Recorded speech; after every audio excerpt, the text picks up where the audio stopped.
우리 다 같이 사도신경으로 우리 신앙을 고백하겠습니다.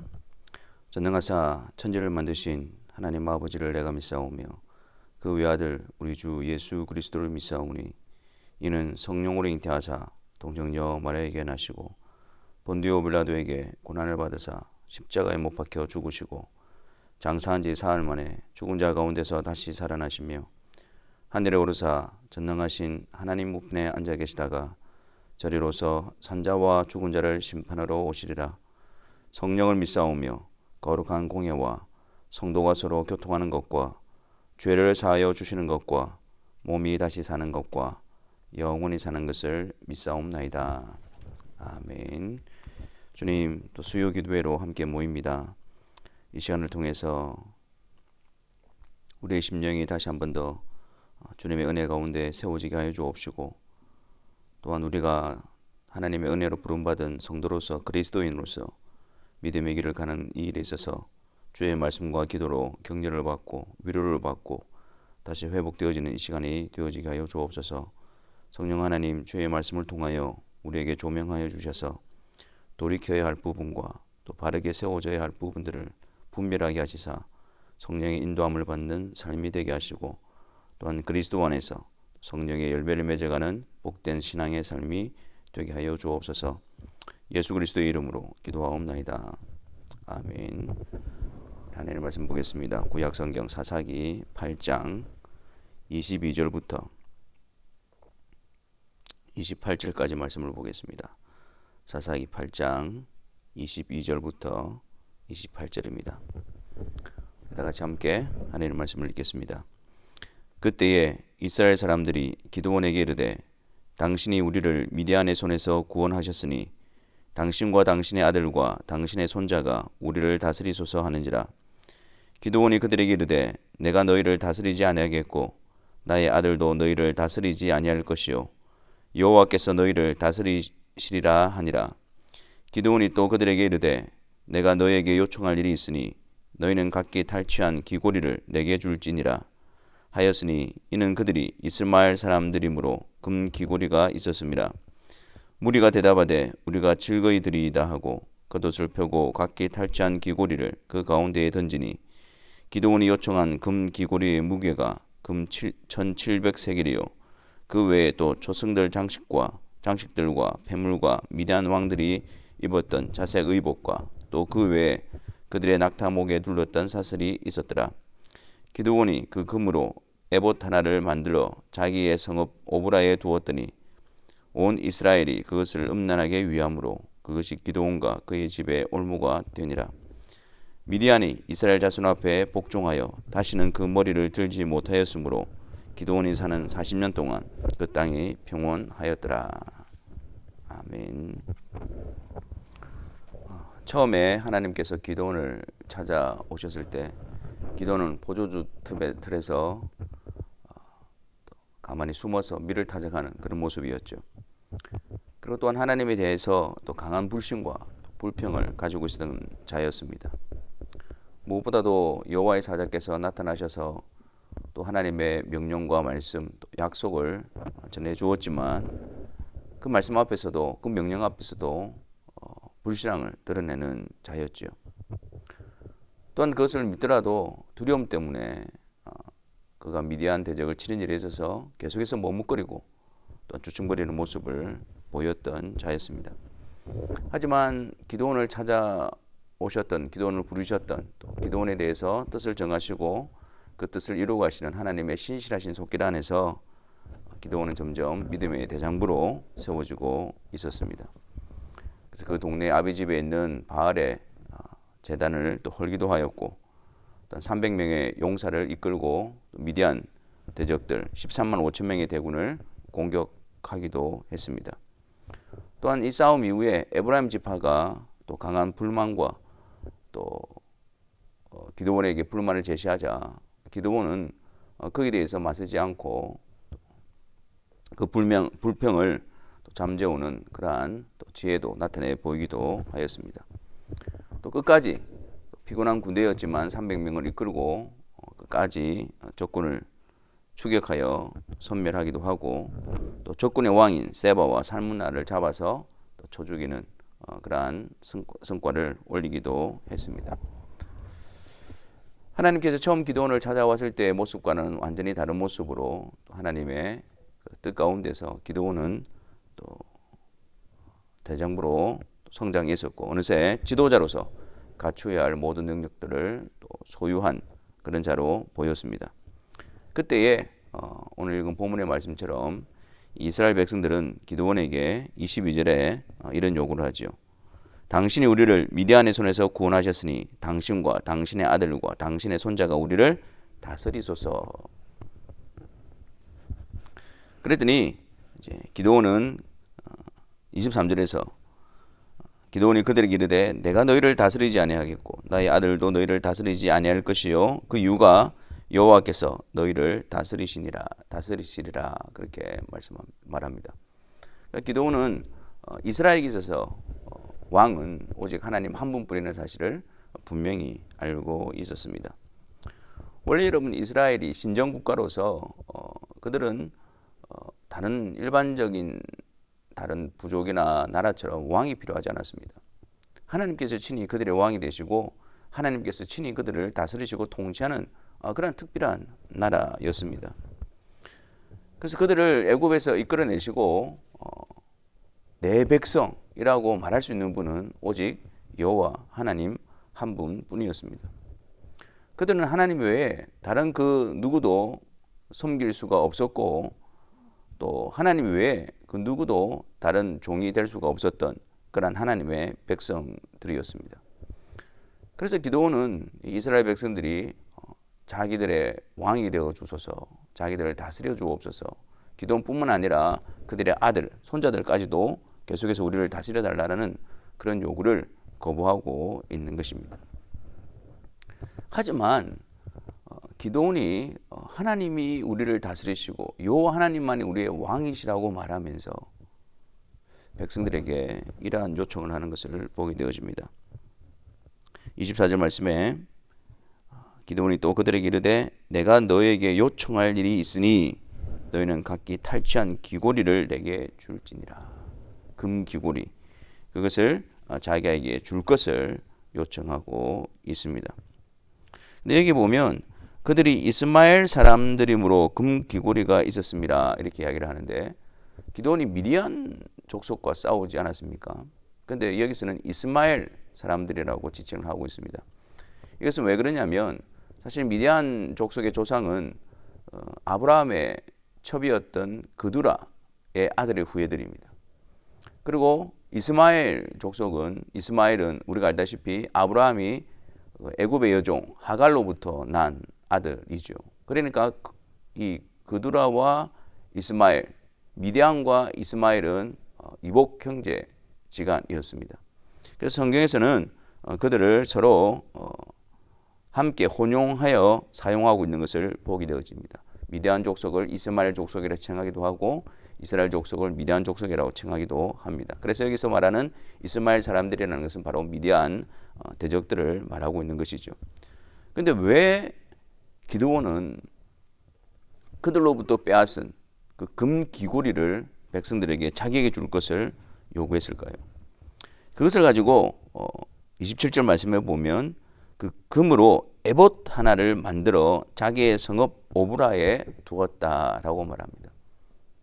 그것을 가지고 에봇을 만들게 되어지는 것입니다. 에봇은 우리가 하나님의 말씀에 의하면 레기에 의하면 이 대제사장의 의복 가운데 하나였죠. 근데 그것을 이제 주로 이제 금실을 중심으로 해서 정교하게 만든 그런 옷이었는데요. 또 그 에봇에 보면 앞에 이제 흉패가 있는 것을 보게 되어집니다. 그래서 이 에봇이라는 의미가 대제사장이 입는 옷으로서 하나님의 임재, 어떤 그런 신성한 어떤 그런 의미를 지니고 있고 또 그 당시 그 근동 지역의 이방 풍습에 의하면 그런 에봇이라는 것은 어떤 신인 임재 어떤 그런 의미를 가지고 있었습니다. 근데 기드온은 그들이 왕이 되어 달라는 제안은 거절했음에도 불구하고 그들로부터 금 귀고리를 요청하여서 그것을 가지고 에봇을 만들고 그 에봇을 오브라, 자기 성읍 오브라에 두었던 것입니다. 근데 이 일로 인해서 온 이스라엘이 그것을 음란하게 위함으로 그것이 기드온과 그의 집에 올무가 되니라. 여기 한번 보십시오. 기드온은 백성들이 그 기드온을 향해서 주목하고 있고 그를 칭송하고 있고 왕이 되려고 이야기를 할 때에 기드온은 하나님이 우리를 다스리지 않느냐, 하나님이 우리의 왕이지 않느냐, 그렇게 위대한 신앙 고백하고 난 다음에 그가 하는 행동을 보십시오. 그 에봇을 만들어서 그것을 자기 성읍에 둔 것이죠. 그 전쟁에서 이겨서 얻은 전리품인 그 금 기호를 가지고 에봇을 만들어 자기 성읍에 두게 되어집니다. 그랬더니 온 이스라엘 백성들이 그것을 바라보게 되어지고 그것을 숭상하게 되어지고 그것을 높이게 되어지는 일이 벌어지게 되어지는 것입니다. 결국 이를 통해서 기드온과 그의 집에 올무가 되었던 것이죠. 여호와만이 우리를 다스리신다, 그렇게 말해놓고는 이스라엘 백성들이 기드온을 향하고 있는 모습이 드러나게 되어집니다. 또 여호와께서 승리를 주셨다, 여호와께 영광을 돌려야 하는 그 전리품, 그것을 상징하는 그것을 가지고 에봇을 만들어 사람들이 그것을 바라보게 만들었던 것입니다. 기드온은 그들의 왕이 될 마음은 없었다라고 말하지만 실제적으로 이런 행동들을 볼 때에 기드온은 아마 그들 가운데서 왕으로서의 어떤 모습과 또 왕으로서의 생활을 하고 있었던 것을 보게 되어집니다. 여러분, 여기서 우리가 얻을 수 있는 영적인 교훈은 무엇입니까? 기드온은 그런 국가적인 위기 상황 가운데서 또 하나님이 주시는 승리로 말미암아 대적을 이기고 그리고 또한 하나님께서 우리를 다스리신다라는 그 사실을 전쟁을 통해서도 또한 그의 신앙 고백 가운데서도 분명히 드러나고 있었습니다. 하지만 그것이 끝난 후에 그의 모습은 그 전리품, 하나님께 영광을 돌려드리고 하나님이 다스리신다라는 것을 드러내는 것을 가지고 자기에게 집중하고 자기를 섬길 수 있도록 마치 자기가 왕이 된 것처럼 그렇게 만들어버리는 그런 올무에 빠져가고 있는 모습을 보게 되어집니다. 우리는 하나님에 대한 분명한 고백을 가지고 있습니다. 하나님에 대한 분명한 고백으로 하나님께 영광을 돌리고 또 하나님을 칭송하기도 합니다. 근데 실제 우리의 삶은 어떻습니까? 우리의 고백대로 우리의 삶이 여전히 하나님이 왕이시냐? 우리가 믿고 고백하고 분명하게 붙들고 있는 하나님이 우리를 다스리십니다, 하나님이 우리의 왕이십니다, 하나님 외에 우리가 섬길 자가 없습니다 라는 그런 위대한 고백 뒤에 펼쳐지는 우리의 일상생활, 우리의 삶은 어떠한가? 정말 그 고백대로 하나님을 왕으로 섬기고 하나님만을 경배하고 하나님의 다스리심 앞에 충성하고 있는가라는 부분입니다. 드러나는 부분은 하나님 중심이었는데 실제적으로 우리의 생활의 모습은 자기 중심의 삶을 살아가고 있지는 않은지, 사람들 앞에서의 멋진 신앙 고백은 있지만 하나님 앞에서의 매일매일의 경건함과 하나님을 왕으로 섬기는 모습이 우리 가운데 결렬되어 있지는 않은지 우리 자신들을 돌아보기를 바랍니다. 우리 영적으로 날마다 매일매일 이 위대한 고백 앞에 그냥 입술의 고백이 아니라 우리의 삶의 고백으로서 실제적으로 우리의 말과 행동과 생각과 모든 것을 지배하고 통치하는 그런 고백으로서 우리를 이끌어갈 수 있도록 늘 우리는 깨어 있어야 합니다. 위기가 지나갔다고 해서, 큰 일이 없다고 해서 우리가 긴장을 놓쳐버리고 우리가 원하는 대로 다시 올무에 빠지는 삶을 살아서는 안 됩니다. 그때가 더욱더 정신을 차려야 할 때고 그때가 더욱더 깨어 있어야 할 때입니다. 그런즉 선주를 알거든 넘어질까 조심하라. 항상 우리는 주님 앞에서 주님께 영광이라는 고백과 주님이 다스리십니다, 주님이 우리의 왕이십니다 라는 복된 고백 앞에 날마다 우리의 삶이 굴복되어져야 되고 드려져야 할 것입니다. 예수 그리스도로 말미암아 죄의 종이었던 우리들을 건져내어 하나님의 거룩한 백성으로 삼으시고 주님께 속한 자로 우리를 붙들어내시고 이끌어내시고 우리를 세워주셨습니다. 여기에 아멘 하는 자들은 그 삶을 우리의 삶 속에서 늘 기억하고 주의 말씀을 통해서 통참을 받으며 주님의 왕이심을, 우리의 왕이 뿐만 아니라 교회의 머리실 뿐만 아니라 온 우주 만물의 왕이심을 우리 날마다 고백하며 그분을 바라볼 수 있어야 할 것입니다. 사랑하는 성도 여러분, 오늘 이 말씀을 통해서 주님에 대한 그 고백이 우리의 삶 속에 계속해서 우리를 이끌어가는 실제적인 고백이 되어지기를 바랍니다. 주님을 사랑하는 자, 주님을 사랑하는 삶으로 나아가게 하시고, 주를 섬기는 자, 주를 섬김으로 나아가게 하시고, 주의 말씀을 듣는 자, 주의 말씀을 지키는 자로 나아가게 하여 주셔서 우리의 삶이 그냥 주님에 대한 고백이 이전에 우리의 삶에 붙어 있는 것이 아니라 그 주님에 대한 삶이, 주님에 대한 신앙 고백이 우리의 삶의 중심이 되어져서 새로운 삶으로, 영적인 삶으로, 생명의 삶으로 우리를 이끌어 가시도록, 그리고 그 일에 우리가 기쁨으로 열심을 다하고 그 일이 우리의 신실함과 충성됨으로 항상 드러날 수 있도록 우리 안에 계신 성령님을 의지하고 주의 말씀 앞으로 나아와야 할 것입니다. 주의 말씀을 통해서 주의 성령의 역사로 말미암아 매일매일 우리에게 주신 주님에 대한 복된 고백이 우리의 삶의 현장 가운데서 열매로 드러나는 그러한 성도의 삶이 되시기를 주님의 이름으로 축원합니다. 기도하겠습니다. 이 시간 우리가 함께 주님의 말씀을 가지고 기도합시다.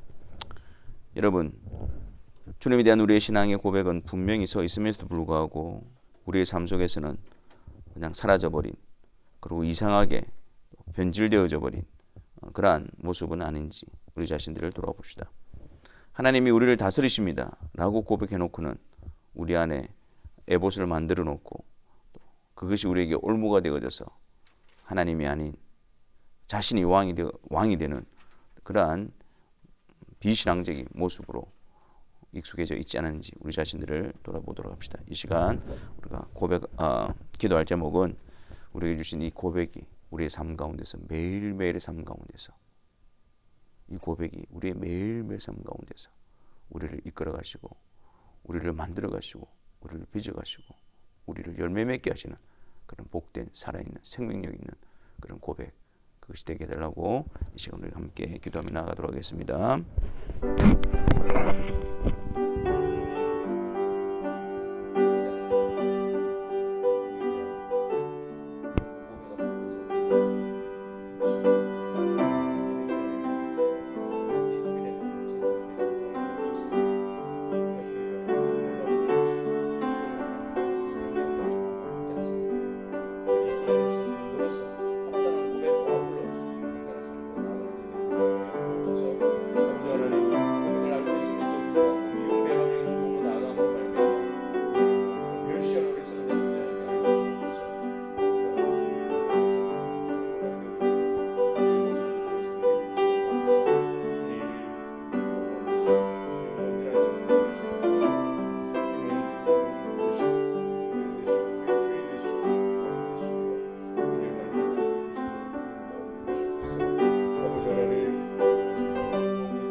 사랑의 주님, 우리에게 주신 주님을 향한 거룩한 지식과 또 복된 고백이 그냥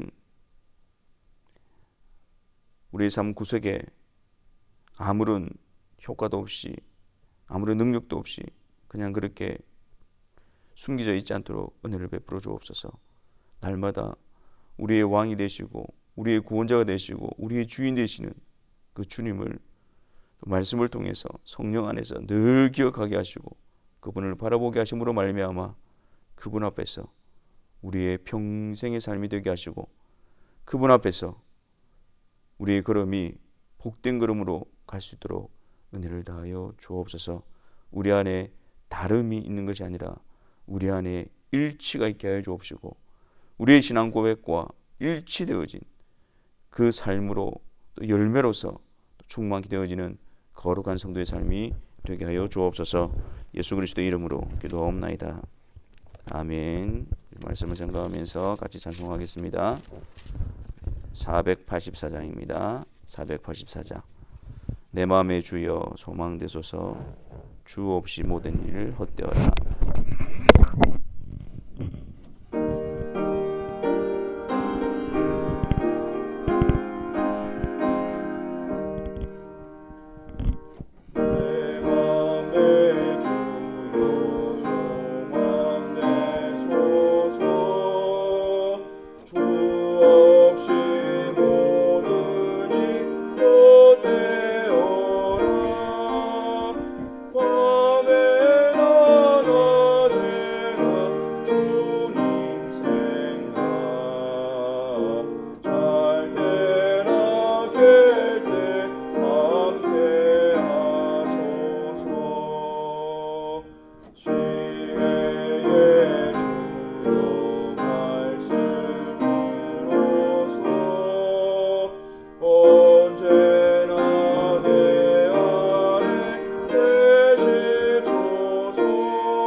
저와 같이 주님 가르쳐 주신 기도를 통해서 우리의 또 강구와 우리의 걸음을 확인하도록 하겠습니다. 하늘에 계신 우리 아버지여, 이름이 거룩히 여김을 받으시오며 나라가 임하시오며 뜻이 하늘에서 이루어진 것 같이 땅에서도 이루어지이다. 오늘 우리에게 일용할 양식을 주시옵고 우리가 우리에게 죄 지은 자를 사하여 준 것 같이 우리 죄를 사하여 주시옵고 우리를 시험에 들게 하지 마시옵고 다만 악에서 구하시옵소서. 나라와 권세와 영광이 아버지께 영원히 있사옵나이다. 아멘.